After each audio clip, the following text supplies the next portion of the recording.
Bienvenue dans ce nouveau numéro d'Actionneur consacré aux vampires. T'as déjà vu un vampire? Non. Bon, alors primo, ils ont rien de romantique, tu vois.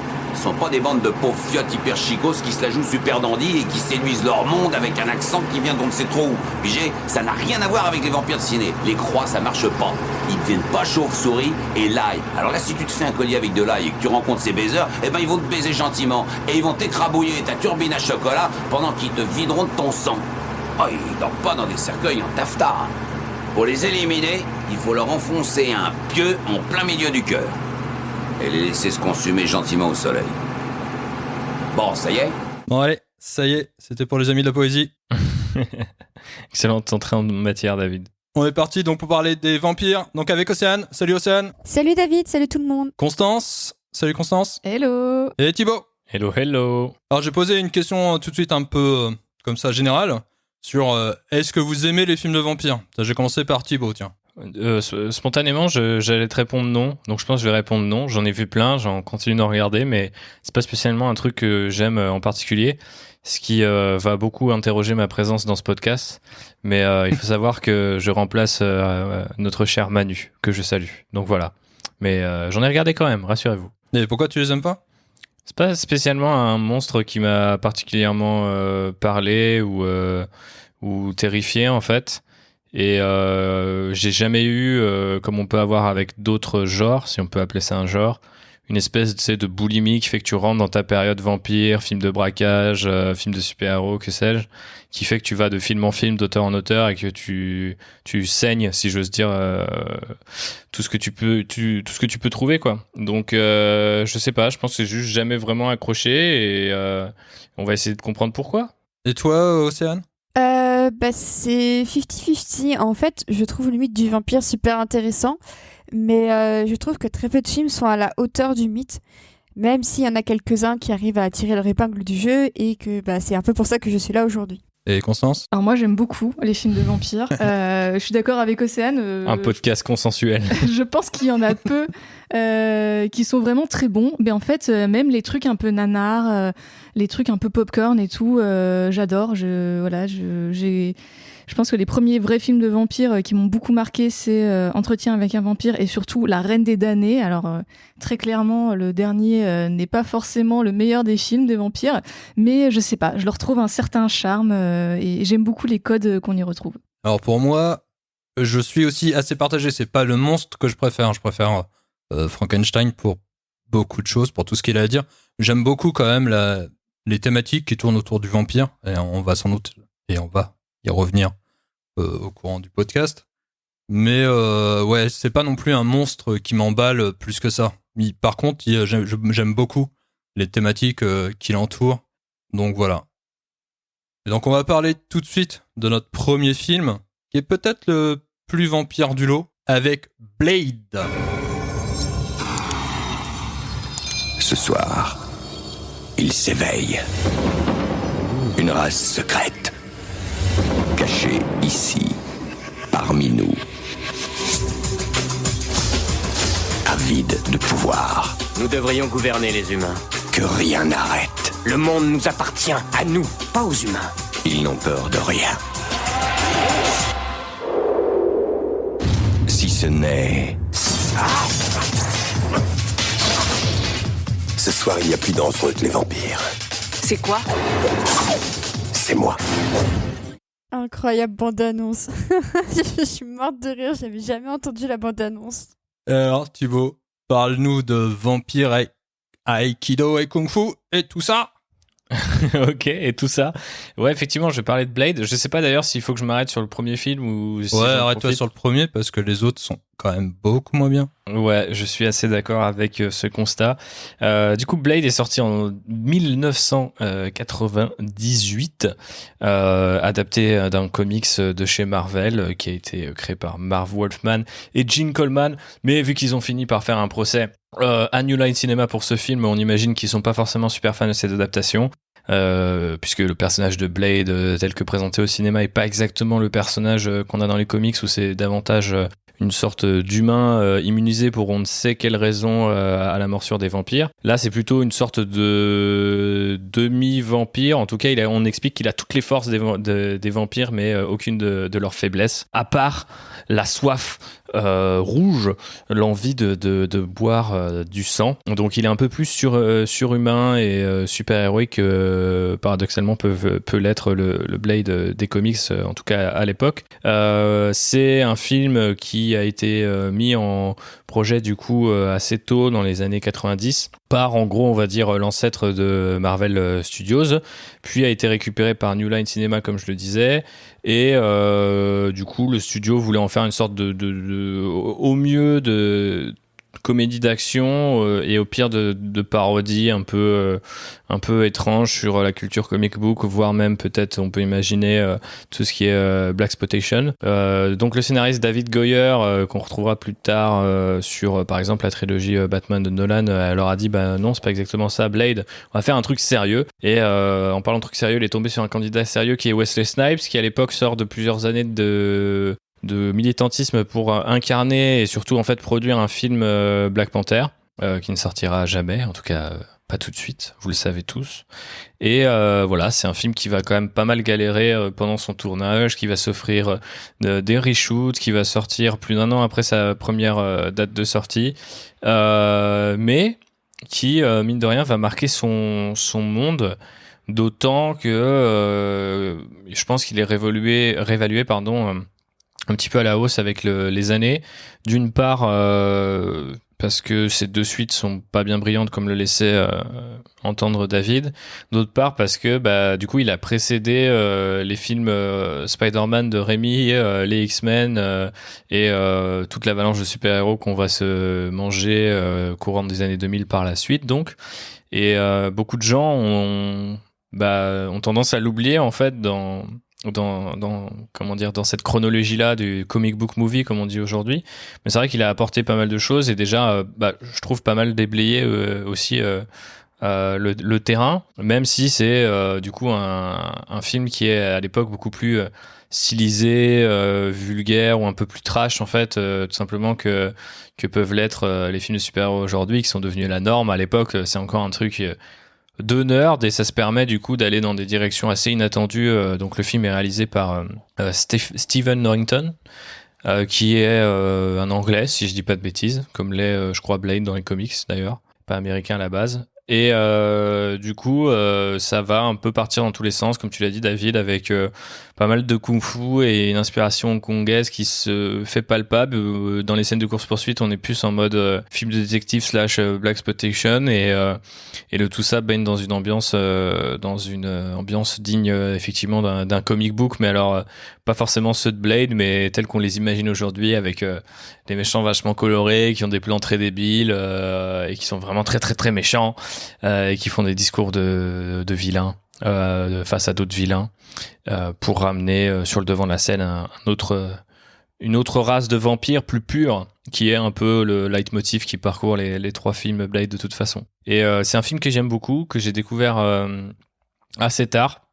Je sais pas si on en parlait beaucoup en France, je sais pas quelle serait votre expérience avec ce film, Océane et David, mais moi je sais que j'ai vraiment commencé à m'y intéresser au moment où les comic book movies sont vraiment devenus un truc et que le MCU a démarré et que tout le monde rematait les X-Men, les Spider-Man, tout ce qui était sorti, les Batman et tout. Et après un jour j'ai entendu parler de Blade et j'ai maté ce film et j'étais waouh, c'est trop bien. Après, j'étais ado et tout, donc j'avais pas non plus un recul monstrueux, ni sur le genre, ni sur de vampire, ni sur le genre super-héros ou film de comics, quoi. Mais je trouve qu'il se tient bien, en fait, des 3. Je trouve que c'est celui qui se tient le mieux, qui est encore un peu plus soucieux de son histoire, de ses personnages. Je trouve qu'il y a des vrais moments je dis souvent ça, de bravoure, mais effectivement il y en a, et il y a pas mal d'émotions malgré le côté le mélange un peu joyeux qu'est ce film qui part dans tous les sens. Et notamment la scène d'intro m'avait vraiment marqué avec du coup ce club de vampires qui se prend à la place d'une soirée mousse, se prend une douche au sang, et avec l'introduction du personnage de Wesley Snipes qui je pense a jamais été aussi meilleur dans le rôle que dans la scène d'intro en fait. Je sais pas exactement quand est-ce qu'elle a été tournée, mais tu sens qu'il s'éclate et les vampires qui s'écartent devant lui et tout, enfin direct ça te pose un personnage. J'ai pas envie de faire mon mec à la no ciné, tu sais, podcaster quadra en mode en disant comme on en a rarement vu depuis, mais c'est vrai que c'est quand même quelque chose quoi. C'est genre vraiment emblématique de cette époque, mais encore aujourd'hui je trouve ça marche en fait. Après c'est hyper stylisé, faut aimer les effets de cap qui enfin en l'occurrence de manteau en cuir qui font et les coups de poing qui font paf paf paf paf paf. Mais moi j'aime bien. Voilà, c'était une défense super profonde de Blade, premier dino. Tiens, Océane, tu veux en parler un peu ? Alors, je sais que j'ai vu des extraits de ce film quand j'étais jeune et que ça m'avait fait flipper. Du coup, j'ai pas osé le retenter depuis toutes ces années. Parce que c'est vrai, je pense que c'est resté une sorte de traumatisme et que du coup, je me suis dit, je vais m'en tenir un peu éloigné. Mais vu que le film avec Mahershala Ali a quand même l'air d'être en projet, je me dis pourquoi pas avant le film de me refaire ceux qui ont déjà été faits pour avoir un petit point de comparaison à faire, quoi. Mais c'est vrai que c'est sur ma liste de films à revoir parce que vu trop jeune, je pense, malheureusement. Alors moi, c'est l'un des films de mon adolescence. Je l'ai adoré. J'adore le degré de cool de Wesley Snipes. Il est incroyable. Ça me retourne. Et Stephen Dorff aussi, je le trouve hyper charismatique. Qui joue le méchant. Ouais, c'est ça. C'est lui qui joue le méchant. Et ça fait des méchants bien méchants. Alors c'est très campé, mais je trouve que ouais, c'est un vrai bon film. Et donc moi, je l'ai vu étant un peu plus vieux. J'ai vu, je crois, enfin sur ses premières années d'exploitation. Et vraiment, ouais, j'étais super emballé. C'était vraiment un de mes films que j'adorais revoir. Et d'ailleurs, je crois que j'ai jamais vu le 2 avant de préparer le podcast là. Ouais. Et pourtant, dans mon esprit, enfin, tu vois, tu dis Guillermo del Toro, ça a l'air trop génial. Ouais, effectivement, ouais. Et qu'est-ce que c'est mauvais. Mais tu retrouves toute l'imagerie de Guillermo del Toro et c'est là où tu te dis que le gars a une patte et ces monstres sont monstrueux et tout. Par contre, l'action, elle est mal filmée alors qu'ils ont Donnie Yen. D'ailleurs, j'ai lu une interview dans Cinéma Teaser de Donnie Yen qui parlait de son expérience américaine et qui disait qu'il était très frustré par cette expérience-là parce que à Hong Kong, il avait l'habitude de gérer le tournage des scènes d'action. C'est-à-dire qu'il savait comment placer une caméra par rapport à l'action qu'il allait rendre. Et à l'époque, c'était pas le cas. À l'époque, c'était pas encore l'avènement de Matrix et de Yan Wu-Ping. Et donc, il savait pas encore comment filmer l'action et comment bien filmer l'action. Et tu le sens à fond, dans le film de Guillermo del Toro. Et en plus, il rajoute des trucs en CGI qui ont hyper vieilli. Et c'est ça qui est fou, c'est que le premier est tellement au-dessus en termes d'action, en termes de fun, en termes de jouissance juste à le regarder. C'est un film vraiment hyper agréable et tu passes un vrai bon moment. Et le 2, j'ai à peine vu le 3, mais le 2, c'est un peu déceptif sur ce côté-là, quoi. Ah, tout ce que tu gardes, c'est l'imagerie de Guillermo del Toro, mais tu le retrouves en mieux plus tard, que ce soit chez Hellboy ou dans les films qui vont suivre, quoi. Ouais, c'est clair, mais surtout moi j'avais un super bon souvenir de Blade 2, notamment pour l'ouverture et 2-3 scènes. Et en fait, du coup déjà ces 2-3 scènes et l'ouverture, je les ai revues à la baisse et je trouve que le film est assez joli visuellement, effectivement. Après il y a eu aussi Mignola qui a travaillé sur le film et qui a fait du concept art et tout ça, donc on est vraiment dans cette période-là de Guillermo del Toro qui enchaînera ensuite sur Hellboy. Mais alors vraiment, s'il y a une suite de Guillermo del Toro à regarder, c'est Hellboy 2, pas Blade 2 en fait. Je pense que dans ma tête, j'avais un peu télescopé les deux. J'étais là, il y avait vraiment des scènes et des ambiances, parce que je crois le Hellboy 2, on l'a revu avec Constance il y a pas très longtemps. Et j'avais été vraiment surpris. Et là, ça a été la démarche un peu inverse. Je me disais, ah ouais, c'est vrai que c'était super cool Blade 2 par rapport au premier. Et là, je trouve qu'il y a quand même un gros gap en fait du point de vue de l'histoire. Il y a 2-3 personnages qui sont assez sympas et on retrouve un peu les gueules habituelles de Del Toro et ses obsessions déjà, notamment Ron Perlman. Mais après, faut savoir que c'est le seul Blade où il n'y a pas eu d'altération en fait du scénario. Guillermo del Toro a juste dit moi je vais faire un truc à mi-chemin entre le film d'animation japonais le comics, quoi. Et du coup, il voulait pas se froisser. Il en était à son troisième ou quatrième film, parce qu'il y a eu Mimix et Chronos, ouais, merci Océane avant. Et du coup, Goyer et je crois l'un des producteurs du film adorait Guillermo del Toro, et je pense que le gars, tu vois, est monté à l'époque et il a pas voulu faire de vagues. Et on retrouve quand même déjà des morceaux de son style. Puis c'est un mec qui est, que tu remarques tout de suite. Mais c'est vrai que j'en ai pas un souvenir. J'en avais un souvenir qui était plutôt bien meilleur que ce que le film est. Et Blade Trinity, je me souviens que même à l'époque, j'avais trouvé que c'était vraiment désastreux. Et du coup, j'ai pas été vraiment surpris. Après, du coup, c'est une suite qui est réalisée par David Goyer, le scénariste de la trilogie. Du coup, lui-même, parce qu'il y a eu énormément de problèmes sur cette production-là, et notamment le fait que Wesley Snipes se sentait de moins en moins impliqué.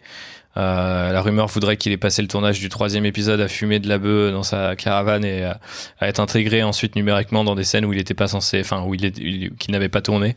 Ça donne un film qui est complètement étrange et où t'as l'impression de passer moins de temps avec Blade qu'avec les nouveaux persos, notamment du coup Hannibal King qui est incarné par un Ryan Reynolds qui incarne un proto Deadpool qui va ensuite plus ou moins rafistoler pour X-Men Origins Wolverine avant de redevenir le Deadpool qui maintenant joue dans tous ses films. Donc si on fait un jour un épisode sur Ryan Reynolds, il faudra qu'on parle de ce film un peu plus dans le détail parce que c'est assez marrant de voir comment il est revenu à ce type de jeu là en fait. À part ça, il n'y a pas grand chose à sauver. Peut-être Jessica Biel en Hawkeye selon Constance, mais ça c'est plus un délire d'initié. D'ailleurs, pour placer une petite anecdote nulle, faut savoir qu'il y a un TV spot de Blade Trinity qui a dû être retiré parce qu'ils avaient crédité Jessica Alba dans la bande-annonce. Voilà, c'était trompé de Oh meuf. putain. Voilà. C'est dur quand même. C'est dire le niveau d'intérêt pour ce 3e film qui est tout juste bon à éteindre des TV. Hein. Enfin, c'est vraiment atroce. Mais il est plutôt fun à regarder dans son atrocité. Ouais, faut le dire vite. Hein. Mais ça, toi, c'est ton côté un peu curiosité malsaine pour les nanars et tout. Moi, ça m'a jamais vraiment fasciné. Donc, je suis juste en mode, bon, je vois le potentiel du mec, des gens impliqués, de l'histoire, et tout ça est gâché assez rapidement sur l'autel des blagues de cul de Ryan Reynolds. Mais... Il y a un Poméranian vampire quand même. Et ça vaut le coup. Un quoi ? Un Poméranian, un petit chien. Ah oui, c'est vrai. Il y a un chien vampire. Ah, mais il y a 2-3 images fortes qui ont été recyclées aussi sur le premier film, notamment l'idée, je pense qu'on parlera un petit peu de tout ça David ensuite, mais comment les vampires à l'heure actuelle se nourrissent en fait du sang des humains, et donc il y a une espèce un moment de boucherie, je sais pas comment on pourrait appeler ça. Ferme à humains. Ouais, quoi. C'est une ferme à humains. En fait, les gens sont emprisonnés dans des espèces de barquettes de viande et sont drainés de leur sang goutte à goutte, en gros pour nourrir les vampires. Donc il y a cette image-là qui est assez saisissante dans le 3e film et qui à la base a été prévue pour le premier. Mais Blade a cela de bien, qui est quand même 2-3 comme ça, même dans les films les moins bons, 2-3 morceaux sur comment les vampires survivent, comment ils construisent leur société. Ce qui est sans doute un des trucs qui m'intéresse le plus dans le mythe, qui reste et qui imprime un peu la rétine, mais voilà pour le côté Blade du vampire, en tout cas à Hollywood, quoi. Et toi, Constance, un truc à rajouter en plus sur ton rapport à Blade? Alors j'ai découvert le premier justement sur la fin de mon adolescence où je me suis vraiment intéressée aux films de vampires, mais je suis pas restée devant très longtemps. Alors c'est peut-être simplement à cause d'un problème de méga upload et pas spécialement par désintérêt. Du coup là je les ai redécouverts en entier pour préparer ce podcast. Et j'ai rien de spécial à ajouter sur cette trilogie, si ce n'est que notamment le premier pose un peu les bases de c'est quoi les nouveaux vampires, en introduisant notamment toute cette idée du vampire moderne, un peu sexy, un peu débraillé, parce que c'est presque un proto-Edward, le méchant du premier. Et c'est quand même le seul film où les vampires sont que des méchants, parce qu'après, on va passer au second film, où là, c'est un peu plus versatile. Bande annonce. Caleb Colton no longer belongs to our world. We'll give him a week, see if we can call him one of us. He belongs to hers. But you have to learn to kill. He belongs to theirs. I don't want to kill. He makes you kill tonight. And they all belong to the night. Bon, j'ai pas trouvé de bande-annonce française savoureuse, ce que je regrette. Donc voilà, on va parler de Near Dark, qui est sans doute le meilleur film de la sélection. Je me lance tout de suite.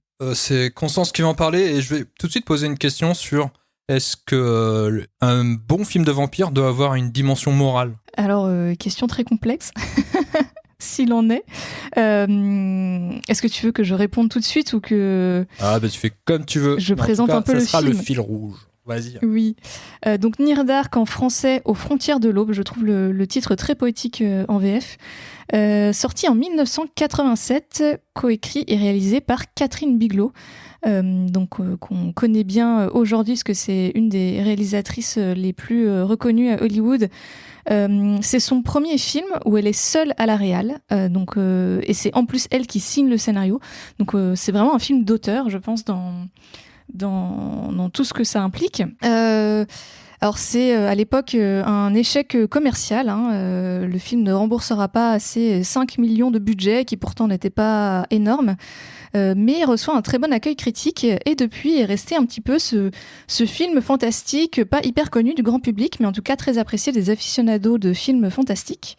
Le pitch est assez simple, en fait c'est à la fois un film de vampire, mais également un espèce de western moderne. Catherine Bigelow voulait vraiment se pencher sur ce genre du western et donc elle a choisi de créer ce film hybride qui se situe entre les deux et qui aussi emprunte au road movie, voire même au film de romance, car l'histoire tourne autour de May, qui est une jeune vampire qui traîne dans un état des États-Unis qui est l'Arizona, il me semble, enfin un état assez rural. Voilà, celui qui est au début c'est l'Oklahoma. L'Oklahoma, pardon. Et elle rencontre Caleb, qui est un jeune fermier du coin. Son papa a une ferme dans les environs.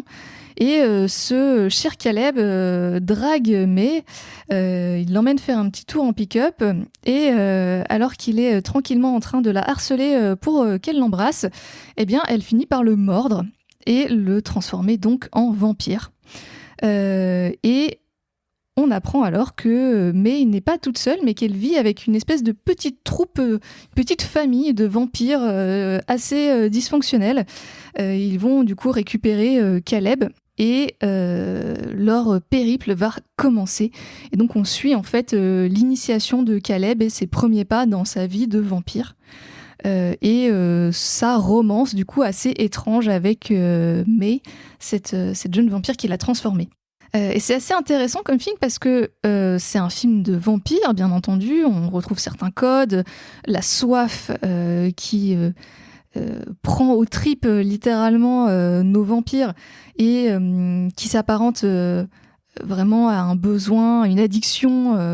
Et je pense qu'on peut y voir un parallèle avec l'addiction à la drogue dans le film qui est bien mise en avant, notamment avec une scène où Caleb est arrêté par un flic parce que ce dernier pense que c'est un junkie. Donc on retrouve ça, on retrouve également le fait que les vampires ne survivent pas à la lumière du jour et qu'ils s'embrasent dès qu'ils croisent un rayon de soleil, dans des scènes d'ailleurs assez frappantes de ce côté-là. Mais à côté de ça, on ne retrouve pas du tout les codes du genre. Donc les vampires n'ont pas les petites canines pointues qu'on voit d'habitude. Le mot vampire d'ailleurs n'est jamais prononcé dans tout le film. Et puis exit les crucifixes, l'ail, les cercueils en taffetas, comme on en parlait dans notre intro. Et donc Catherine Bigelow balaye un petit peu tous ces codes gothiques pour vraiment ancrer son film dans les codes plutôt du western. Alors ça se passe principalement de nuit, d'ailleurs le tournage c'est pas des nuits américaines, le tournage s'est réellement déroulé de nuit, un tournage assez dur d'ailleurs, avec beaucoup de pression pour Catherine Bigelow qui avait peu de jours alloués pour tourner et beaucoup de pression de la part des producteurs qui lui ont gentiment dit bon, on te laisse 3 jours de tournage pour faire tes preuves, mais si on se rend compte que tu es trop nul à notre goût, on te vire de ton propre film. Sympathique, n'est-ce pas? Bon, elle va très très bien s'en tirer, le film est très bien réalisé. Il y a quelques plans qui sont vraiment très marquants, avec des contre-jours très artificiels, mais qui sont assez sublimes, avec la silhouette de ce jeune fermier qui va combattre les vampires à dos de canasson dans des rues désertes. Donc voilà, c'est assez intéressant. Et je pense que la figure du vampire est un peu pas malmenée, mais en tout cas, on est assez loin des codes romantiques classiques. Ce sont des white trash, les vampires, littéralement, des espèces de gros rednecks qui sont dans leur caravane, qui sont cradoc, qui sont littéralement des racistes parce que le chef de cette petite famille est en fait un soldat sudiste qui a donc combattu pendant la guerre de sécession et qui s'est transformé en vampire un petit peu à cette époque-là. Et puis il y a cette figure de May que je trouve hyper intéressante parce que c'est une vampire donc, qui est relativement jeune, qui en fait, on apprend que c'était une lycéenne à l'époque où elle est transformée en vampire. Donc elle a ce physique quelque part entre l'adolescence et l'âge adulte. Elle a été transformée par un mec vampire qui est en fait un homme qui est coincé dans le corps d'un enfant. Donc on a aussi cette figure de l'enfant vampire qu'on va retrouver dans d'autres films emblématiques comme Entretien avec un vampire, qui est déjà exploité du coup dans ce film-là. Et puis en fait elle subit un petit peu la violence des hommes qui l'entourent tout au long du film, jusqu'à la fin d'ailleurs, que je trouve très douce amère, parce que Caleb, qui était donc ce jeune fermier qu'elle a transformé, trouve un remède et redevient un humain. Et il la retransforme elle également en humaine, alors qu'elle n'avait jamais vraiment émis de vœu de se transformer à nouveau et qu'elle semblait plutôt apprécier les pouvoirs que lui conférait ce statut de vampire. Et donc elle finit la fin du film où littéralement elle dit je suis terrorisée, et elle se réfugie dans les bras de Caleb, et le film finit là-dessus. Donc je trouve cette trajectoire assez tragique en fait du personnage, et ce qui fait qu'on s'y attache beaucoup.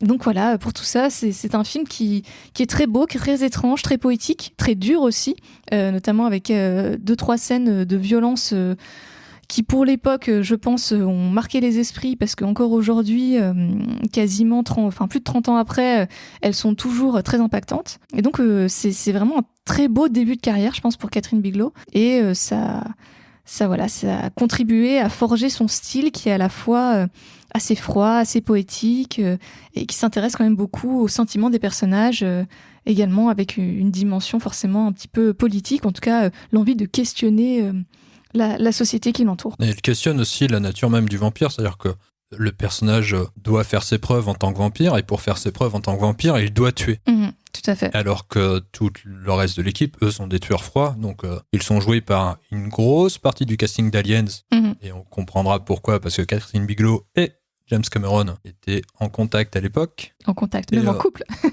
Puisqu'en contact. Pas tout à fait encore, je crois. Il n'avait pas encore divorcé de sa première femme. Alors, officieusement, dès 85, ils sont ensemble. Donc, ouais, mais officieusement. Oui, voilà. On se crède. Donc, ils étaient en contact. On peut dire ça. Ils ne respectaient pas les gestes barrières. Exact. Et donc, c'est ça que moi je trouvais fascinant dans ce film, c'est non pas le fait que Catherine Bigelow et Cameron étaient en contact, mais le fait, toute la dimension morale qui est questionnée, et je trouve qu'elle est beaucoup plus subtile que dans Entretien avec un vampire, où dans le film, c'est du forcing au taquet. Et là, tu sens toute la dualité qui traverse le personnage principal sur, si tu dois vivre, tu dois tuer, mais comment tu fais si ça contrevient avec avec ta propre boussole morale. Et je trouve que le film joue excessivement bien là-dessus. Et je trouve, c'est vraiment un excellent film. Je l'ai découvert pour le podcast, et je trouve que c'est sans doute l'un des meilleurs films de vampires que j'ai vu pour le moment. Et tu l'as vu, toi, Océane ? Oui, je l'avais vu. En fait, Canal+ rediffusait des films de Catherine Bigelow quand elle avait été nommée aux Oscars pour Des mineurs. Et du coup, j'ai le net souvenir d'avoir vu le film. Et je me souviens très très bien de l'intro, avec cette ambiance super mystérieuse. Effectivement, ce personnage féminin aussi très, très intriguant. Et j'avais vraiment beaucoup aimé. Et pour moi, c'est probablement le meilleur personnage féminin que Bigelow ait mis en scène, à égalité avec Maya qu'on voit dans Zero Dark Thirty, parce que c'est vrai que Bigelow a filmé beaucoup d'histoires masculines. Ouais. Et c'est vrai que je trouve ce film très intéressant parce que effectivement le premier rôle féminin en tout cas il est vraiment super touchant, et effectivement que je rejoins totalement Constance, il est vraiment super bien écrit, et je garde effectivement un très bon souvenir, et je suis pas loin de penser que c'est clairement dans le top 3 de ses meilleurs films. Et toi, Thibaut ? Ouais, je pense pas que ça soit dans le top 3 de ses meilleurs films, mais j'ai été super agréablement surpris par le visionnage. C'est l'un des rares films que j'ai pas vu de Catherine Bigelow, en tout cas pas avant de faire ce podcast. Et je suis assez sensible à son style. Je pense que les gens qui ont écouté le podcast sur Keanu Reeves en savent quelque chose. Mais du coup, pour aller quand même malgré tout dans le sens de Océane, c'est que même si c'est son deuxième film ou techniquement son premier film, seul à la barre, même si c'est pas mal dans son jus et tout, j'étais vachement absorbé dans l'ambiance et les atmosphères qu'elle arrive à poser me parlent toujours. Et elle a le même talent que Cameron, en fait. C'est peut-être pas pour rien qu'ils se soient trouvés à un moment de leur carrière, mais pour créer ces espèces de personnages hyper hauts en couleur. Alors après, vu que c'est à peu près le même casting qu'Aliens, il y a forcément, je force peut-être un peu le trait, mais je trouve que les groupes de personnages qu'elle met en scène, que ça soit aussi les héros de Point Break ou là le groupe de vampires, sont tout de suite hyper attachants, très identifiables. Bill Paxton, il en fait des caisses, mais il est incroyable dans ce rôle. D'ailleurs, il est sur l'affiche et il me semble que beaucoup de gens connaissent du coup Near Dark simplement via Bill Paxton et cette affiche où il est à moitié brûlé et qui porte des lunettes de soleil avec un blouson perfecto en cuir, quoi, qui est vraiment l'image que moi je connaissais sans avoir vu le film, tu vois. Et je trouve le film esthétiquement super intéressant. Ça commence vraiment avec énormément de références sur justement cette idée que les vampires vont pas être traités comme des vrais vampires. Je crois que le premier plan, c'est un plan sur le rétroviseur, et on insiste pour te montrer que le personnage il a un reflet. Ensuite, on va insister sur les moustiques et le fait qu'ils prennent le sang, tu vois. Et donc, ça explore comme ça via la réalisation différents tropes, différents archétypes du vampire pour mieux les détourner ensuite dans ce que racontait Constance et avec lequel, je suis 100% d'accord avec ça. Et sur la question de la moralité, pour rejoindre ton fil rouge, David, on s'était posé la question avec Constance, donc c'était pas un argument qui est 100% original. Mais tu peux aussi vachement voir le film comme une espèce de métaphore un peu d'une Amérique un peu plus de l'American way of life et d'un truc vraiment beaucoup plus conservateur où les vampires sont des espèces de monstres. Alors ok, ce sont pas exactement les monstres qu'on connaît. Il y en a un qui est un suprémaciste blanc ou un ancien suprémaciste blanc, un confédéré pour qui je n'ai que très peu de sympathie de toute façon, mais dans cette espèce d'idée que le héros qui remonte à cheval et qui va sauver sa belle et la guérir, et à la fin ils sont ensemble et on imagine qu'ils vont hériter de la ferme de leur père, qui n'a pas abandonné son fils à cette bande de dégénérés qui écoutent du rock, qui portent des perfectos, qui arrivent dans des bars où il y a d'autres rednecks et tout, tu vois. C'est la scène du bar d'ailleurs, et Constance vous a déjà révélé beaucoup de trucs dont je vais pas rentrer dans les détails, mais je trouve ça elle est la meilleure scène du film. Et du coup, ça m'interroge un petit peu en fait sur ce que tu peux. Ça prouve aussi ça témoigne de la flexibilité des vampires. C'est un mythe qui peut vachement être mis au service du progressisme ou au contraire de quelque chose de beaucoup plus conservateur, et d'expliquer en fait que effectivement les vampires c'est les jeunes dégénérés qui sont perdus, qui vivent sur les routes dans un camping-car et qui sont en gros des junkies, quoi. Et donc je m'interroge pas mal là-dessus. Et c'est pas la première fois qu'on interroge les motivations politiques de Catherine Bigelow dans ses films, Des mineurs, Zero Dark Thirty. Mais voilà, c'était juste pour rejoindre le fil rouge. Je trouvais que c'était intéressant peut-être d'apporter cette nuance-là. Ouais, surtout que j'avais pas vu, et effectivement, elle est complètement présente. Ouais. Et je suis content de la révéler. Donc, allez, on va passer à un autre film qui sera le mien. Je balance la bande-annonce. Ce n'est qu'après la mort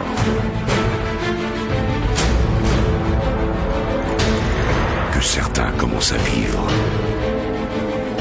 À vrai dire, j'ai une maladie effrayante. Leurs sentiments deviennent plus forts.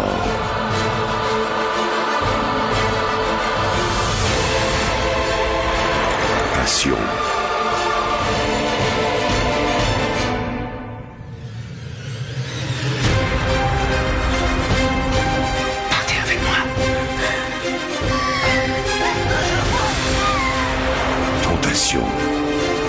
pouvez me transformer en vampire? J'ai pas honte de ce que j'ai fait. Malédiction. Ça suffit. J'aurais aimé vivre éternellement avec toi. Thirst. L'amour est éternel. Toujours aussi incroyable ces bandes annonces, hein. Franchement, là j'ai été servi. Ça fait super bizarre. On dirait qu'à un moment ça drop des noms de films Twilight, tu sais, genre passion, malédiction, tentation. Ah non mais complètement. Fruit de la passion. Tu sens qu'il visait ce public-là en faisant sur cette promotion-là, et quand tu vois le film, tu te dis mais c'est bizarre parce que c'est sorti avant les Twilight First. Non mais je sais plus. Non, je m'en rappelle. J'ai pas la date. On va regarder, mais après, j'imagine que les romans sont sortis quelques années avant les films quand même. Donc, parce que First est sorti en 2009. Et sachant que le premier Twilight, c'est sorti en 2008, si je me trompe pas. Donc effectivement. Non, mais c'est à fond là-dedans. Il capitalise à fond, tu vois. Ouais. Quand ils te vendent une histoire d'amour, mais l'histoire d'amour, quelle est-elle, quoi? Alors, quelle est-elle, David? Elle est présente. Et je vais raconter. Donc, ce film a eu un prix de jury à Cannes, hein, donc déjà. Et c'est réalisé par Park Chan-wook. Mm-hmm. Donc, ça raconte l'histoire d'un prêtre qui est joué par Song Kang-ho, qui est l'acteur fétiche que l'on voit dans Parasite, l'acteur fétiche donc de Bong Joon-ho, qu'on voit dans Parasite, que l'on voit dans Memories of Murder, qui est sans doute l'un des plus grands acteurs coréens, peut-être l'un des plus grands acteurs mondiaux, qui là donc joue le rôle d'un prêtre qui va, là de voir les morts autour de lui, décider de se porter candidat pour qu'on lui inocule un virus pour servir de batterie de test, et il en meurt, et on lui fait une transfusion sanguine, et évidemment il revit et il devient vampire. Donc ça, c'est la première partie. Et à l'opposé, on a donc une histoire donc parce que ce film est composé de deux parties, j'allais dire de deux éléments distincts que Park Chan-wook va mêler l'un avec l'autre. Et donc à l'opposé, donc quand il rentre en Corée, il est adulé comme une espèce de messie, et il fait la rencontre d'un ancien ami d'enfance qui s'est marié avec sa demi-sœur, et de cette rencontre-là, il va commencer lui, en tant que prêtre, à nouer des relations avec cette fille, parce que sa nature de vampire a révélé en lui une espèce de désir amoureux et de désir charnel qu'il va exprimer vis-à-vis de cette fille. Et ensemble, ils vont décider de tuer celui qui était le mari. Donc en fait, c'est Thérèse Raquin avec les vampires, quoi. Exactement. C'est Thérèse Raquin, d'ailleurs, de toute façon, c'est Thérèse Raquin avec des vampires. C'est vrai ? Ouais, non, c'est vrai. Ah putain, mais je savais pas du tout, et je suis un fan de ce bouquin depuis que je l'ai lu de force au lycée. Ça m'a traumatisé.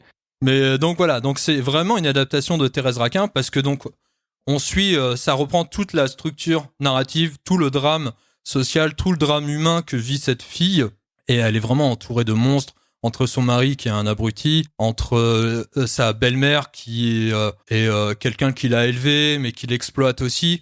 Il y a tout ça comme ça sur elle, une espèce de chape de plomb social qui l'écrase, et son salut, elle le trouve dans cet amour où on sait pas trop s'il y a un amour entre deux, et surtout sur le fait que lui est un vampire qui se refuse à être un vampire, qui refuse de tuer, et ça donne des scènes, parce que ce qui est grand chez Park Chan-wook, c'est sa puissance visuelle, et le fait que il y a des images, il y a des scènes qui frappent l'esprit.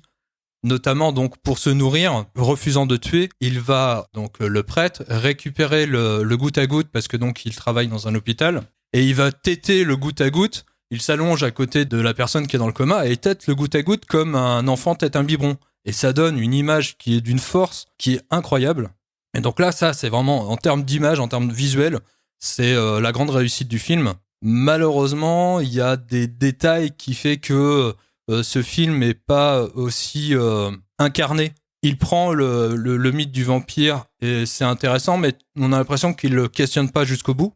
Alors il questionne bien la question de la morale, c'est-à-dire quand on est dépendant du meurtre pour survivre. Et donc ça, celle qui deviendra sa compagnonne, enfin sa copine, quoi. Sa compagne. Sa compagne, merci pour le français qui est mort. elle accepte complètement sa nature de vampire, et c'est ce qui va créer une espèce d'opposition entre l'un et l'autre, entre lui qui devient meurtrier par amour, et elle qui, en devenant vampire, assume le fait que ça lui donne du pouvoir. C'est-à-dire que toute sa vie, elle a subi le poids, et on la voit se faire violer notamment, et c'est juste après cette scène où elle devient vampire, où tu vois qu'il y a une espèce de jouissance, et l'actrice qui joue le personnage est absolument géniale. Vraiment, je pense qu'elle supplante Sang Kang-ho dans ce film, tellement elle est capable de passer d'un état à l'autre. Tu vois cette espèce d'extrême jouissance d'assumer le fait d'être un vampire, et ça donne vraiment quelque chose de super intéressant dans son parcours à elle.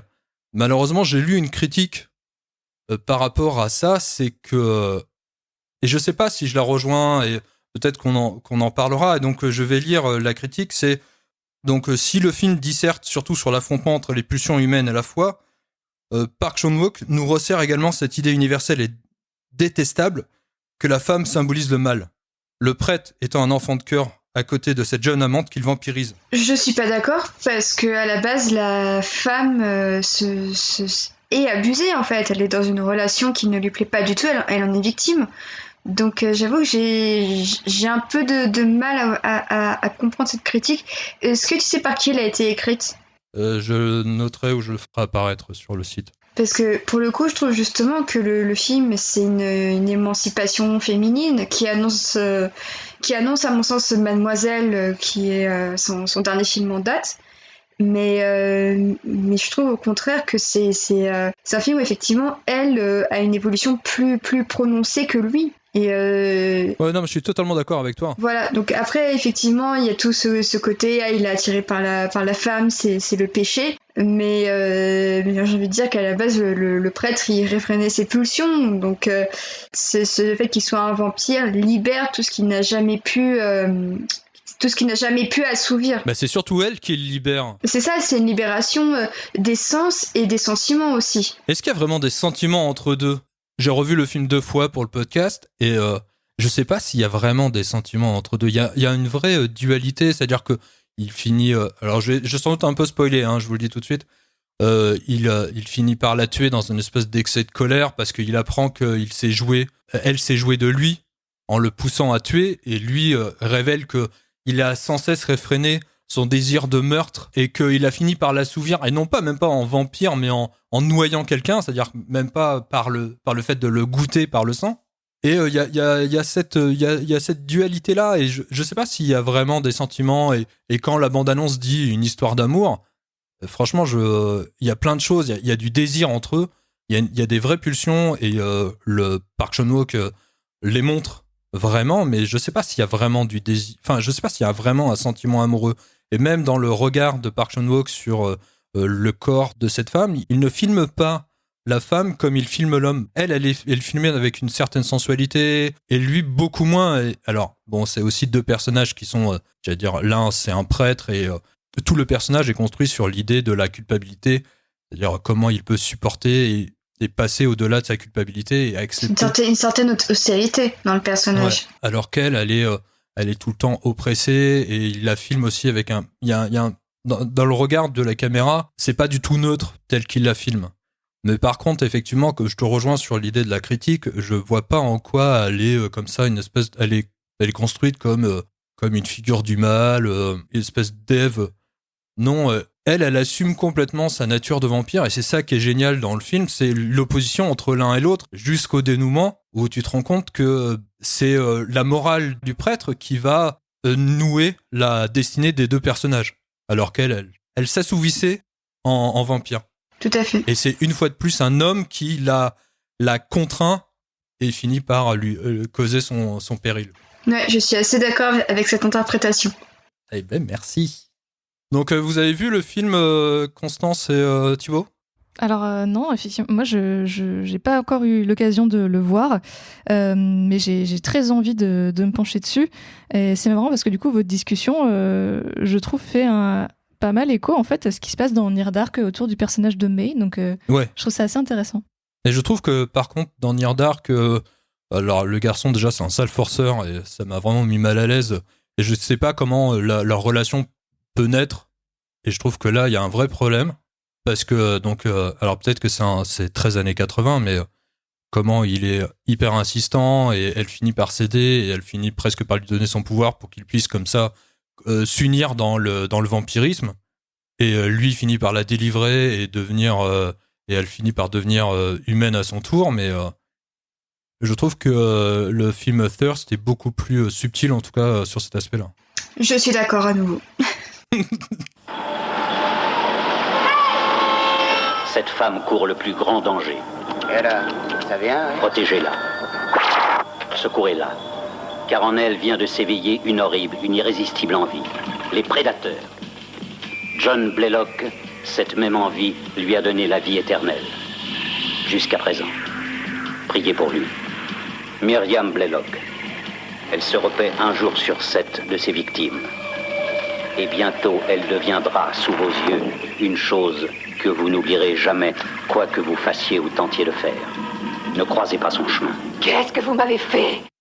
Alors, Océane, défends-nous ce film qui m'a bien mis mal à l'aise. La dernière scène est juste incroyable. Ouais. De tous les films qu'on a vus, celle-ci, j'étais vraiment mal. Ah bah pareil, en fait, j'ai découvert Les Prédateurs quand David Bowie est décédé. En fait, le film repassait sur France 2 en troisième partie de soirée et j'avais juste eu le temps de voir l'intro avant de m'écrouler de fatigue et j'avais trouvé l'intro mais incroyable et genre, je pense que c'est une de mes intros préférées de cinéma avec une scène incroyable où on découvre comment un couple de vampires, donc joué par Catherine Deneuve et David Bowie, part à la recherche de nourriture tout simplement en boîte de nuit et dès le début en fait on voit très bien le rapport au corps qu'entretient le film, le rapport à la séduction et au sexe parce que je pense que de toute cette sélection aujourd'hui c'est probablement le film le plus sexuel et le plus charnel.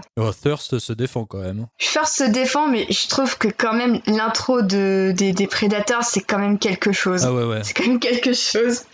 Mais donc voilà, donc dans Les Prédateurs, donc on suit ce couple de vampires, donc Myriam et John Blaylock, qui incarnent des vampires qui en fait déjà pour se nourrir mais aussi pour garder une jeunesse éternelle, qui est un thème dont on n'a pas encore trop parlé pour le moment, mais ils sont à la recherche de la jeunesse éternelle et doivent se nourrir de sang humain pour cela. Sauf que John est mourant et Myriam tente de trouver un remède avant qu'il ne meure. Alors va-t-il survivre ou pas, je vous laisse la surprise. Mais dans tous les cas, il y a une troisième pièce dans le triangle qui arrive sous la forme de Susan Sarandon, qui joue une scientifique qui fait des expériences pour justement essayer de trouver des solutions aux problèmes du vieillissement. Et elle va se retrouver imbriquée dans ce trio, dans ce duo qui devient une sorte de trio infernal. Ouais, il est pas vraiment un trio parce que ils se succèdent l'un et l'autre. Ils se succèdent l'un et l'autre en quelque sorte. Et donc c'est le premier film de Tony Scott et c'est l'adaptation du roman du même nom qui a été écrit par Whitley Strieber. Et autant vous dire que la réception critique a été un petit peu mitigée, donc le film a été présenté à Cannes. C'est ensuite la MGM qui l'a sorti dans le peu de temps après sa présentation. Et ça reste un film de vampire très intéressant parce que c'est quand même un film à la base réalisé par un clipper. Donc Tony Scott, on rappelle, hein, c'est le frangin malheureusement décédé aujourd'hui de Ridley Scott qui a fait autant de pubs que son frère. Et il a pas choisi la facilité, honnêtement, pour un premier film. Et même David Bowie était pas super certain du potentiel commercial du film. Mais je trouve que c'est un essai super intéressant sur le pouvoir de séduction des vampires. C'est un film qui parle de la quête éternelle de la perfection qu'apporte la jeunesse. Et effectivement, c'est un film qui parle beaucoup des apparences. Et pour quelqu'un comme Tony Scott, qui justement doit filmer la perfection dans ses publicités, c'est totalement cohérent avec le reste de son œuvre et de ce qu'il avait fait jusqu'à présent. C'est un film aussi qui vaut pour ses scènes de sexe assez érotiques, assez charnelles, et l'un des points d'orgue du film, la fameuse scène dont la plupart des gens se souviennent, c'est la fameuse scène de sexe lesbienne entre Susan Sarandon et Catherine Deneuve, et qui du coup interroge aussi la nature de l'orientation sexuelle des vampires, parce que c'est vrai que que au fond, si les vampires veulent séduire des humains pour boire leur sang, il faut autant qu'ils s'attaquent à des femmes qu'à des hommes. Donc à ce niveau-là, est-ce qu'ils sont, au final, est-ce que les vampires sont bisexuels ? C'est une question que le film soulève, et donc clairement, pour Myriam, donc pour le personnage de Catherine Deneuve, c'est clairement proudly bisexual woman, vampire, on pourrait dire. Et c'est intéressant parce que même encore aujourd'hui, le mythe du vampire n'arrive pas totalement à trancher sur cette question, qui pourtant se pose parce qu'on parle quand même de désir. L'un des traits les plus intéressants pour moi chez les vampires, c'est la manière dont leur désir est évoqué, de la manière dont effectivement leurs dents signifient une sorte de pénétration, tout simplement. Et c'est vrai que rares sont les films qui abordent ça avec autant de sensualité, je trouve. Et j'avais revu le film l'an dernier, puisqu'à la Cinémathèque, au festival Toute la mémoire du monde, c'était le film d'ouverture qui avait été choisi par Nicolas Winding Refn. Et c'est pas du tout étonnant quand on voit ce film-là. Et même Catherine Deneuve, d'ailleurs, était venue le présenter, donc c'était assez marquant comme moment. Et je trouve que le film interroge très bien aussi la manière dont les femmes sont condamnées à une exigence de jeunesse et de perfection qui doit rester comme telle sous peine d'être entre guillemets jetée à la poubelle par les hommes et par la société. Donc je trouve que le film en parle très bien aussi. Bon, c'est vrai que c'est à mon sens pas étonnant que le livre ait été écrit par une femme, mais vraiment j'adore ce film pour son ambiance. Effectivement, je le trouve pas parfait et je trouve qu'il y a certaines longueurs une fois que le premier arc du film, on va dire sans trop spoiler, est complété. Mais ça vaut pour cette relation lesbienne entre deux vampires, qui est quand même quelque chose d'encore trop rare dans le cinéma mainstream. Et c'est pour ça que je voulais défendre un petit peu la dimension queer du film. Et d'ailleurs, le film est clairement une référence, en tout cas dans le milieu queer en matière de cinéma. Même s'il n'y a pas forcément de happy end à ce niveau-là, mais ça reste un film qui a marqué. Et la scène de sexe lesbienne, évidemment, on devine que c'est un homme qui la tourne, mais je m'attendais à pire. Et au final, je trouve que c'est une scène extrêmement belle et qui fait prendre conscience de la volupté et de la sensualité que les vampires possèdent, et qui fait prendre conscience du pouvoir de séduction que les vampires ont sur les humains. Et tout simplement, le personnage de Susan Sarandon est directement attiré par Myriam, et c'est un personnage vraiment très bien écrit et qui est super complexe parce qu'elle-même a un compagnon, et pourtant dès qu'elle tombe sur Myriam, elle tombe folle amoureuse d'elle. Et c'est un bon exemple de relation lesbienne dans un film, et un bon exemple de représentation bisexuelle, je trouve. Mais est-ce qu'elle tombe naturellement amoureuse, ou est-ce qu'il y a un côté charme, je trouve, un charme dans le sens magique ? Je pense que c'est les deux. Je pense que le charme est là, mais je pense aussi qu'il y a de vrais sentiments, parce il y a des scènes où on la voit quand même s'interroger sur ces sentiments-là, alors qu'elle est toujours loin de Myriam. Et à mon sens, oui, pour moi, c'est une vraie relation amoureuse. Pour moi, il y a vraiment des sentiments entre elles. Alors que moi, tu vois, je me rapprocherais vachement de Search dans ce fait-là je trouve pas qu'il y a de relation amoureuse, je trouve qu'il y a du désir, je trouve qu'il y a une pulsion, et j'avais l'impression vraiment que Catherine Deneuve avait choisi cette proie, tu vois. Alors, le film en français s'appelle Predator, et Les Prédateurs, et en anglais Hunger, et je trouve que c'était sa proie, et il y a un côté comme ça, charme. Alors moi, je vais quand même un peu spoiler. J'ai l'impression que elle consomme les individus les uns après les autres, parce qu'elle est éternelle, et ce qu'elle transmet, c'est-à-dire le vampirisme qu'elle transmet, pour les autres ne marche pas. C'est-à-dire, à un moment donné, il y a une espèce de date de limite de vampirisme, où il y a une sénescence qui est excessive et très rapide, mais qui conduit pas à la mort. En tout cas, dans mon esprit. Oui, c'est sûr. Après, il y a une idée de transmettre le vampirisme, parce qu'au final, Myriam, c'est un personnage qui est extrêmement solitaire, parce qu'elle voit ses amants mourir les uns après les autres, mais elle a des sentiments pour eux. Mais ils meurent pas.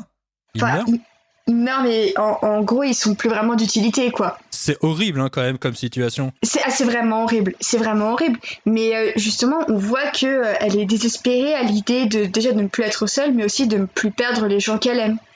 Mais elle les range dans des tiroirs. Elle les range dans des tiroirs.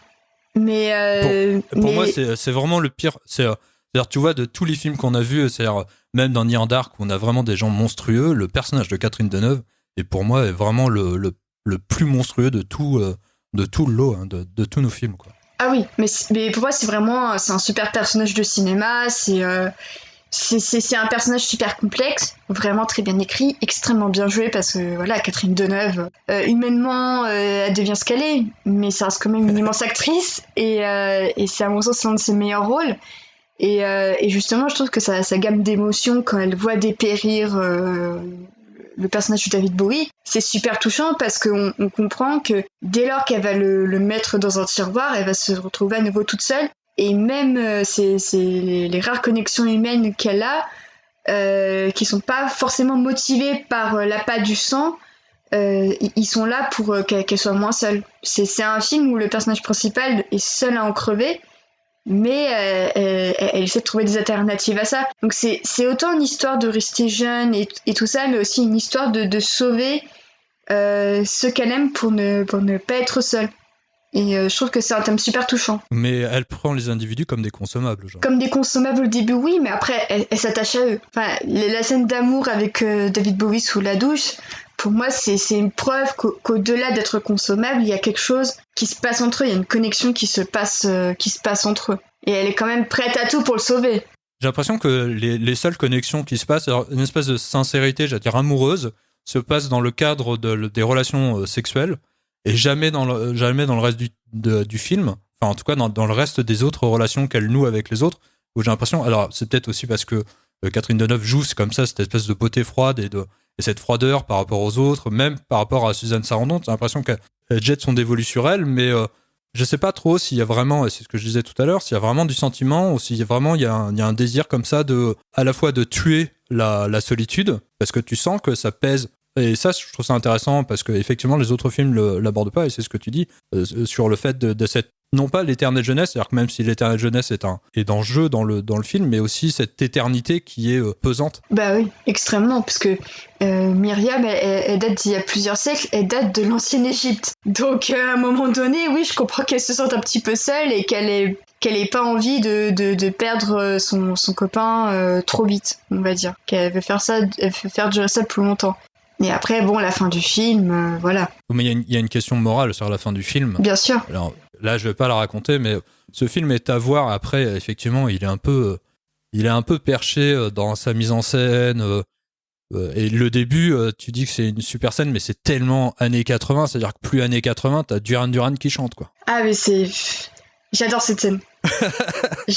Franchement, voilà, c'est tellement génial, c'est tellement une esthétique de séduction, c'est vraiment une scène ornie en fait, voilà, c'est ça le mot que je cherche depuis tout à l'heure, c'est une scène super ornie, et c'est là qu'on voit à quel point le passé de clipper de Tony Scott a vraiment été utile pour cette scène, parce que elle est conçue comme un clip. Ah ouais, complètement. Et ça, je sais que ça, c'est un problème que certains ont avec sa filmo et ce film-là. Mais je trouve que ça fonctionne très bien parce que c'est la note d'intention. C'est comment on te vend le film. C'est deux vampires extrêmement beaux qui séduisent des gens pour boire leur sang afin de survivre. Et en soi, en fait, c'est sa manière à vue de voir les vampires. Et je la trouve extrêmement intéressante parce que c'est vrai que le vampire, c'est une image super intéressante parce que soit il est extrêmement moche ou soit il est beau comme un dieu. En fait, il n'y a pas d'entre-deux. Ouais. Et ici, il choisit vraiment la première option, la deuxième option plutôt, parce qu'ils sont tous les deux beaux comme des dieux. Et après, bon, Suzanne Sarandon est belle comme une déesse aussi. Mais je trouve le film très intéressant et c'est un film de son époque. Ça, je suis assez d'accord avec ça. C'est vraiment un produit des années 80. Et voilà, enfin, je pense que tout le monde a compris à quel point je l'aimais. Et c'est vraiment un film qui gagnerait à être revu, je pense. Parce que la manière, justement, voilà, dont il aborde le lesbianisme, les orientations sexuelles, le mythe de la jeunesse éternelle, ce sont encore des préoccupations assez actuelles de notre société. Et d'ailleurs, le film a failli être l'objet d'une série télé, mais ça a jamais eu lieu. Ça date d'il y a 10 ans et ça n'a jamais eu lieu, donc laissons le film comme il est très bien. Et par contre, pour les amoureux de vampires, là c'est difficile parce que le vampirisme, c'est-à-dire les codes du vampire, c'est quand même le film le moins vampire de tout le lot, quoi. C'est-à-dire ils ont pas de dents, Les dents, il n'y a pas. Tout ce qui reste du vampirisme, donc c'est l'éternité et le fait de se nourrir du sang. Donc c'est ça, ils peuvent sortir en plein jour. Ouais. Oui, voilà, Myriam sort pour aller justement trouver un remède pour John, et elle sort en plein jour. Mais est-ce qu'elle va vraiment... Bon, je vais pas... On parlera des détails plus tard, mais... Oui. Parce que j'ai très envie de parler de ce film, mais... Donc voilà, est-ce que vous avez vu ce film, Constance et Thibaut ? Non. Alors non. Eh ben, vous loupez un film. Je suis un grand fan de Tony Scott, mais j'ai pas vu ce film. Mais parce que c'est son premier, visiblement. Donc, Ouais. il faut que... J'ai prévu depuis longtemps de faire un revisionnage, tu sais, je fais souvent ça, chronologique de tel réalisateur, j'aime bien. Donc, puis vous connaissez mon amour pour Top Gun et Jour de tonnerre aussi, et Crimson Tide, USS Alabama, pardon, en français, et tous ces films, Dernier Samaritain. Beaucoup de choses qui ont effectivement vieilli et pas toujours bien. Mais je trouve ça très intéressant ce que tu racontais, Océane, sur le côté queer des vampires, parce que c'est vrai qu'on n'en a pas beaucoup parlé jusqu'ici, mais en fait dans ce rewatch de tous les films, je m'étais fait un petit tableau pour essayer de noter dans quel film on retrouvait tel ou tel code, et en fait il y a un code qui est relativement inhérent au film de vampire, c'est qu'à un moment donné il y a une tension homo-érotique, et ça se retrouve dans vraiment pas mal de films, hein, de Blade à bien sûr Entretien avec un vampire, etc. Et c'est parfois montré comme étant un truc un peu pas négatif, mais presque quoi.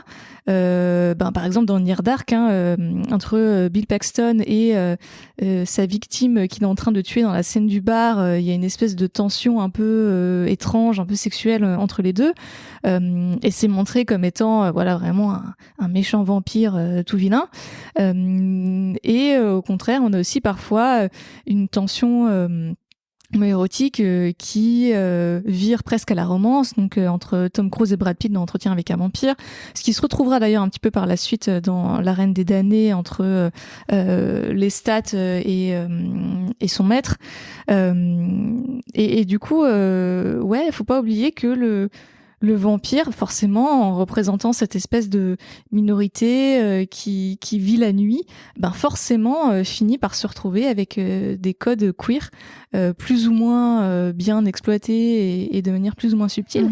Mais c'est un trait que je trouve très intéressant et que j'aimerais voir un petit peu plus dans les futurs films et productions vampiresques. Et c'est pour ça que j'ai été très très déçue par le Dracula de Steven Moffat, qui balançait quelques semaines avant la mise en ligne des épisodes que non vous inquiétez pas, Dracula il est pas bisexuel, il est bicriminel, et ça n'a aucun sens je trouve, parce que en plus la série joue sur cette ambiguïté, elle joue vraiment dessus, et c'est du pur queerbaiting. Donc connaissant Moffat, on connaît un peu le bonhomme si on a vu Sherlock, mais justement les séries et la pop culture mainstream, j'ai l'impression d'avoir vraiment encore du mal à assumer la dimension queer des vampires, et c'est vachement dommage, parce qu'au contraire c'est super intéressant à développer. Je doute que le futur Morbius en parle. Désolée de vous rappeler l'existence de ce film, mais je devais le faire. Mais c'est vrai que c'est pour ça aussi que j'ai choisi Les Prédateurs. C'est parce qu'à mon sens c'est un des rares films qui parle de ces questions-là. Et comme tu le disais effectivement, Constance, pas mal de films jouent sur cette ambiguïté, mais se contentent de juste jouer avec, en étant encore extrêmement timide, en n'osant pas prendre forcément les devants. Et le pire, c'est que je suis sûre qu'il y aurait du terrain pour des vampires queer. Et c'est marrant parce que j'ai l'impression d'avoir vu une œuvre qui en parle, mais impossible de me souvenir du nom, et ça me frustre énormément. Mais je trouve c'est vraiment encore trop hétéro-compatible, et pour moi il y aurait autre chose à faire autour de cette figure, et c'est pour ça que Les Prédateurs c'est une des rares exceptions à la règle. Et voilà pourquoi j'ai choisi ce film, entre autres. C'était pour aussi apporter cette petite touche de queerness à ce podcast. Oui, non, mais c'est marrant de voir que, notamment pour les films les plus récents, du coup, on retrouve non seulement des tensions queer, mais aussi des références à des sexualités alternatives ou au monde du BDSM, notamment dans Blade. Toutes les soirées un peu shady qui se passent dans des clubs avec beaucoup de latex et de cuir, on retrouve aussi aussi cette esthétique-là. Et d'ailleurs, pour les amateurs de franco-belge, je vous recommande la saga en BD qui s'appelle Rapace, qui parle de vampires et notamment de vampires queer. C'est ça qu'on veut. Et par contre, dans la dimension sexuelle, il y a quand même un aspect du vampirisme qui est assez malaisante. C'est quand même une métaphore de la prédation humaine, et qu'elle soit hétéro ou homo, limite qu'importe, mais le vampire, c'est quand même pas un personnage qui est totalement... c'est difficile quand même de totalement l'apprivoiser dans ces questions-là. Parce qu'il reste un monstre, mais après, comme tous les autres loups-garous, créatures de Frankenstein et consorts, c'est souvent un moyen d'incarner une contre-culture ou un certain nombre de valeurs ou de modes de vie qui sont pas représentés ailleurs. Malgré tout, effectivement, du coup, vu que tu les présentes comme des monstres ou qu'ils n'ont peut-être pas d'alternative dans le fait de chasser et d'être ces prédateurs-là, je pense que c'est là où la question de la moralité que tu disais tout à l'heure te revient un petit peu comme un boomerang à la tronche, et que du coup, tu es en mode ok, c'est cool, je présente des vampires queer parce que justement...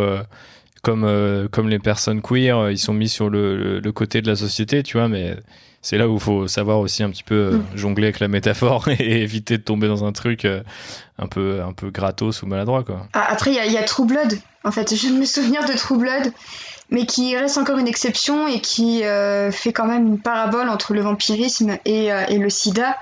Après, bon, c'est fait par Alan Ball, donc il me semble que Alan Ball est gay.